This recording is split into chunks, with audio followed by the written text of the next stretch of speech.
तो दोस्तों आईपीएल 2024 के अपने पहले ही मुकाबले में आरसीबी के खिलाफ सीएसके ने रचा इतिहास। जहां दोस्तों चेन्नई की टीम ने इस मुकाबले में पहले गेंदबाजी और फिर बल्लेबाजी में किया कमाल। जी हां दोस्तों, चेन्नई की तरफ से घातक गेंदबाजी करते हुए मुस्तफिजुर रहमान ने एक बार फिर से आरसीबी के बल्लेबाजों की तोड़ी कमर और पहले ही मुकाबले में 4 विकेट लेकर आरसीबी के बल्लेबाजों का किया सुपड़ा साफ। तो वही दोस्तों जवाब में लक्ष्य का पीछा करते हुए सीएसके के धुआंधार बल्लेबाज रचिंद्र रविंद्र के बाद जडेजा और शिवम दुबे ने खेली धुआंधार पारी। जहां इन दोनों ही बल्लेबाजों ने अंतिम तक ताबड़तोड़ अंदाज में चौके छक्कों की बारिश करते हुए आरसीबी के गेंदबाजों की जम के ली क्लास और पहले ही रोमांचक मुकाबले में सीएसके को दिलाई 6 विकेट से ऐतिहासिक जीत। नमस्कार दोस्तों, स्वागत है आपके अपने खूबसूरत से क्रिकेट चैनल क्रिक अबूबू में। दोस्तों इस वीडियो में हम आपको सीएसके और आरसीबी के बीच खेले गए पहले रोमांचक मुकाबले की पूरी हाईलाइट आपको दिखाने वाले हैं। लेकिन दोस्तों वीडियो में आगे बढ़ने से पहले अगर आप भी चेन्नई की शानदार जीत से खुश है तो वीडियो को एक लाइक और चैनल को सब्सक्राइब करना बिल्कुल भी ना भूलिए। तो दोस्तों चेन्नई के चेपक में आईपीएल 2024 का पहला मुकाबला खेला गया रॉयल चैलेंजर्स बेंगलोर और चेन्नई सुपर किंग्स के बीच। जहां दोस्तों इस मुकाबले में आरसीबी के कप्तान फॉफ डु प्लेसिस ने टॉस जीतकर पहले बल्लेबाजी करने का फैसला किया था, जो कि उनके लिए पूरी तरह से गलत साबित हुआ। और दोस्तों चेन्नई के कप्तान ऋतुराज गायकवाड़ को इस मुकाबले में पहले क्षेत्र रक्षण करने का फैसला दिया गया। दोस्तों इसके बाद चेन्नई की टीम की तरफ से पहले गेंदबाजी करते हुए दीपक चहर की एंट्री होती। तो वही आरसीबी के लिए बल्लेबाजी करने के लिए विराट कोहली का साथ देने के लिए कप्तान फॉफ डु प्लेसिस की एंट्री होती है। जहां दोस्तों विराट कोहली के सामने पहले ओवर की गेंदबाजी करने के लिए दीपक चहर की एंट्री होती है। जहां पर पहली गेंद पर विराट कोहली हल्के हाथों से धकेलते हुए 1 रन चुरा लेते हैं और इसके बाद स्ट्राइक पर फॉफ डु प्लेसिस आते हैं। लेकिन दोस्तों इसके बाद दीपक चहर शानदार कमबैक करते हैं और अपने इनस्विंग आउटस्विंग गेंदबाजी से फॉफ डु प्लेसिस को खासा परेशान करते हैं। लेकिन दोस्तों इसके बाद 5वीं गेंद पर Faf du Plessis mid wicket की दिशा में एक जोरदार चौका जड़ देते हैं और अंतिम गेंद पर 1 रन चुराते हुए पहले ओवर में 7 रन आते हैं। दोस्तों इसके बाद दूसरे ओवर में चेन्नई के लिए गेंदबाजी करने के लिए तुषार देशपांडे आते हैं और इस ओवर में फॉफ डु प्लेसिस अपने बल्लेबाजी से पूरी तरह से हावी होना शुरू हो जाते हैं। जहां पर दोस्तों पहली गेंद पर मिड विकेट के ऊपर से एक चौका जड़ दिया जाता है, जबकि दोस्तों तीसरी गेंद पर एक कवर ड्राइव लगाते हुए फिर से चौका जड़ दिया जाता है और इस प्रकार से दूसरे ओवर में कुल मिलाकर 16 रन आते हैं। लेकिन दोस्तों इसके बाद तीसरे ओवर में एक बार फिर से दीपक चहर की एंट्री होती है और इसी ओवर में एक बार फिर से फॉफ डु प्लेसिस का बल्ला जम के गरजता है। जहां पर तीसरे ओवर की तीसरी और चौथी गेंद पर Faf du Plessis back to back 2 लगातार चौके जड़ते हुए दीपक चहर की पूरी तरह से लाइन लेंथ बिगाड़ कर रख देते हैं। हालांकि दोस्तों इसके बाद कप्तान गायकवाड़ अपने स्पिन गेंदबाज तीक्ष्णा की एंट्री करवाते हैं। जहां पर स्पिन गेंदबाज तीक्ष्णा अपनी घातक गेंदबाजी से अपने पहले ओवर में मात्र 3 रन देते हैं और चौथे ओवर में कुल मिलाकर 3 रन आते हैं। लेकिन दोस्तों इसके बाद 5वें ओवर में मुस्तफिजुर रहमान की एंट्री होती है। जहां पर दोस्तों आते ही मुस्तफिजुर रहमान आरसीबी के लिए काल बनकर आते हैं और एक ही ओवर में आरसीबी के 2 बल्लेबाजों को आउट करते हुए आरसीबी को पूरी तरह से बैकफुट पर ढकेल देते हैं। यहाँ पर दोस्तों दूसरी गेंद पर फॉफ डु प्लेसिस एक चौका जड़ते हैं। लेकिन दोस्तों 5वें ओवर की तीसरी गेंद पर कप्तान फॉफ डु प्लेसिस बड़ा शॉट खेलने के चक्कर में सीमा रेखा के पास कैच आउट हो जाते हैं। जहां पर दोस्तों रचिंद्र रविंद्र के द्वारा मुस्तफिजुर रहमान की गेंद पर एक बेहतरीन सीमा रेखा के पास कैच ले लिया जाता है और इस प्रकार से फॉफ डु प्लेसिस 23 गेंदों में 8 चौकों की मदद से 35 रनों का योगदान दे पाते हैं। हालांकि दोस्तों इसी ओवर की अंतिम गेंद पर नए बल्लेबाज रजत पाटीदार पूरी तरह से बैकफुट पर आ जाते हैं और अंतिम गेंद पर बिना खाता खोले ही डगआउट की ओर लौट जाते हैं और इस प्रकार से धोनी के द्वारा बेहतरीन कैच के माध्यम से रजत पाटीदार की पारी पर लगाम लगा दिया जाता है। लेकिन दोस्तों इसके बाद नए बल्लेबाज के तौर पर कैमरन ग्रीन की एंट्री होती है। जहां पर विराट कोहली के साथ मिलकर दोनों ही बल्लेबाज आगे का मोर्चा संभालते हैं और सिंगल डबल के साथ टीम के स्कोर को आगे बढ़ाने की कोशिश करते हैं। लेकिन दोस्तों 41 के स्कोर पर पहले ही आरसीबी के 2 बल्लेबाज डगआउट की ओर लौट जाते हैं और उसके बाद मात्र 1 ही रन बन पाता है और 6वें ओवर की तीसरी गेंद पर मैक्सवेल के रूप में आरसीबी को तीसरा बड़ा झटका लगता है, जो कि दोस्तों 42 के स्कोर पर देखने को मिलता है।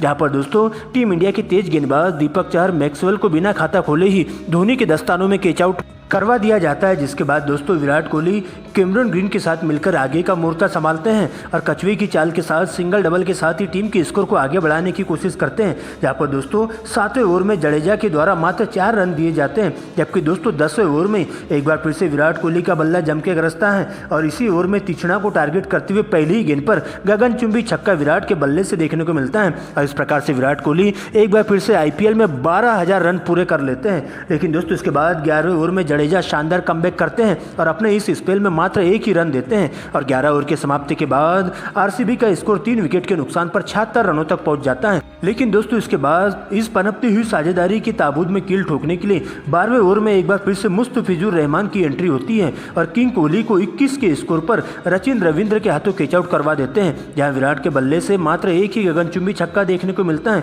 वही दोस्तों इसके ठीक बाद ही कैमरन ग्रीन भी मात्र 18 रनों का योगदान दे पाते हैं और मुस्तफिजुर रहमान की गेंद पर क्लीन बोल्ड हो जाते हैं। जिसके बाद दोस्तों दो नए बल्लेबाज अनुज रावत और दिनेश कार्तिक संकट मोचन का रूप लेकर आरसीबी के लिए मैदान पर मौजूद हो जाते हैं, क्योंकि दोस्तों एक समय पर आरसीबी की पूरी बल्लेबाजी लड़खड़ासी जाती है और उसका टॉप ऑर्डर बल्लेबाज सस्ते में पवेलियन की ओर लौटने का काम करते जाता है। लेकिन दोस्तों इसके बाद दिनेश कार्तिक के साथ मिलकर अनुज रावत अपनी टीम के लिए नैया पार लगाने का काम करते हैं, जहां पर दोस्तों एक बार फिर से दोनों ही बल्लेबाज बेहतरीन शॉट्स लगाते हुए अपनी टीम के लिए ज्यादा से ज्यादा रन जोड़ने का काम करते हैं और मात्र 35 गेंदों में ही दोनों ही बल्लेबाजों के बीच में 50 रनों की पार्टनरशिप बिल्ट हो जाती है। लेकिन दोस्तों इसके बाद 18वें ओवर में दोनों ही बल्लेबाज कुल मिलाकर 25 रन बटोरते हैं, जहां पर दोस्तों सीएसके के तेज गेंदबाज तुषार देशपांडे को टारगेट किया जाता है और सबसे पहले दिनेश कार्तिक ओवर की पहली गेंद पर गगनचुंबी छक्का लगा देते हैं, जबकि दोस्तों इसी ओवर की तीसरी गेंद पर अनुज रावत भी मिड विकेट के ऊपर से एक जोरदार छक्का जड़ देते हैं, जबकि पांचवी गेंद पर एक और फिर से छक्का उन्हीं के बल्ले से देखने को मिलता है,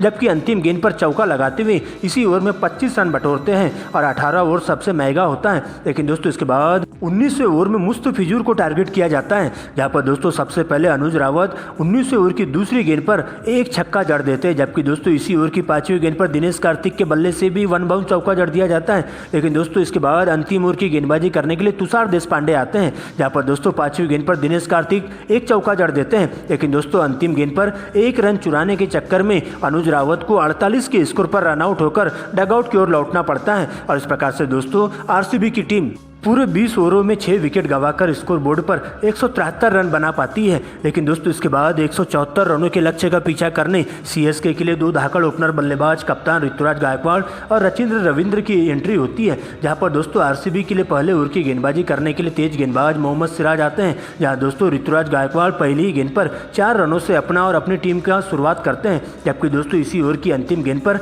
बैकवर्ड दिशा में एक और जोरदार चौका जड़ दिया जाता है और पहले ही ओवर में 8 रन आते हैं। लेकिन दोस्तों इसके बाद दूसरे ओवर की गेंदबाजी करने के लिए यश दयाल आते हैं, जहां पर रचिंद्र रविंद्र के बल्ले से एक चौका देखने को मिलता है। दोस्तों इसके बाद तीसरे ओवर में एक बार फिर से मोहम्मद सिराज गेंदबाजी पर लौटते हैं और पहली गेंद पर एक चौका जड़ दिया जाता है, जबकि दोस्तों अंतिम गेंद पर रचिंद्र रविंद्र के बल्ले से एक गगनचुंबी छक्का देखने को मिलता है। दोस्तों इसके बाद चौथे ओवर में फिर से यश दयाल की एंट्री होती है, जहां पर रचिंद्र रविंद्र दूसरी गेंद पर एक जोरदार चौका जड़ते हुए पांचवी गेंद पर भी चौका जड़ देते हैं और अंतिम गेंद पर ऋतुराज गायकवाड़ कैच आउट हो जाते हैं। और इस तरह से सीएसके की टीम 4 ओवर की समाप्ति के बाद 38 के स्कोर पर अपना एक विकेट गंवा देती है। लेकिन दोस्तों इसके बाद रहाणे की एंट्री होती है और रचिंद्र रविंद्र के साथ मिलकर दोनों ही बल्लेबाज आगे का मोर्चा संभालते हुए काफ़ी बेहतरीन अंदाज में बल्लेबाजी करते हुए देखे जाते हैं, जहाँ पर दोनों ही बल्लेबाज अपना विकराल रूप अपनाते हुए एक बार फिर से आरसीबी के तेज गेंदबाजों के साथ साथ स्पिन गेंदबाजों पर हावी होना शुरू हो जाते हैं और पूरी तरह से उनके ऊपर दबाव बनाने की कोशिश करते हैं,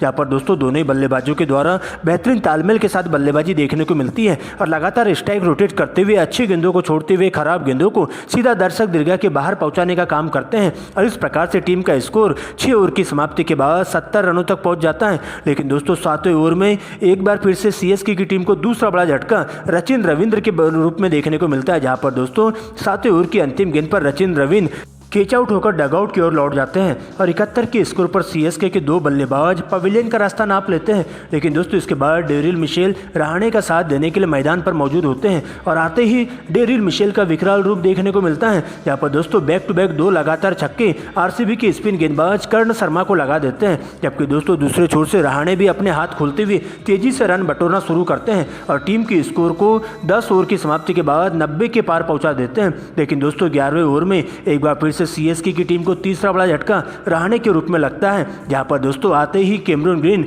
एक बार फिर से सीएसके को तीसरा बड़ा झटका देते हैं और रहाणे की पारी का अंत करते हैं। वही दोस्तों इसके बाद 13वें ओवर की तीसरी गेंद पर डेरिल मिशेल भी जल्दबाजी कर बैठते हैं और 110 के स्कोर पर सीएसके की टीम को लगने वाला चौथा बड़ा झटका होता है। हालांकि दोस्तों अभी भी सीएसके के लिए अब अंगद की तरह डटकर मुकाबला करने के लिए 2 नए बल्लेबाज शिवम दुबे का साथ देने के लिए सर जडेजा की एंट्री होती है, जहां पहले तो दोनों ही बल्लेबाज काफी सूझबूझ भरी बल्लेबाजी का नज़ारा पेश करते हुए देखे जाते हैं और संभल कर बल्लेबाजी करते हुए और कोई विकेट खोने से बचते हैं, जहां पर दोनों ही बल्लेबाज बेहतरीन तालमेल के साथ सिंगल डबल के साथ ही टीम के स्कोर को आगे बढ़ाने का काम करते हैं। लेकिन दोस्तों अंतिम के 30 गेंदों में अब सीएसके की टीम को 46 रनों की दरकार होती है और इसके बाद दोनों ही बल्लेबाज अपने गियर बदलते हैं। यहाँ पर दोस्तों बॉल देखो और बॉल पेलो वाले नियम के तहत बल्लेबाजी करते हुए आरसीबी के तेज गेंदबाजों के साथ साथ स्पिन गेंदबाजों का जम के चालान काटा जाता है और पूरी तरह से उनके ऊपर हावी होते हुए उन्हें विकेट के लिए तरसा देते हैं। और इस प्रकार से दोस्तों शिवम दुबे और जडेजा 19वें ओवर में चौके छक्कों की बारिश करते हुए अपनी टीम को 6 विकेट से रोमांचक जीत दिला देते हैं। और इस प्रकार से दोस्तों एक बार फिर से चेन्नई की टीम आरसीबी को 6 विकेट से रौंद देती है, जहां पर शिवम दुबे 4 चौके और एक गगनचुंबी छक्के की मदद से 34 रन तो वही सर जडेजा एक छक्के की मदद से 25 रन बनाकर नाबाद लौट जाते हैं।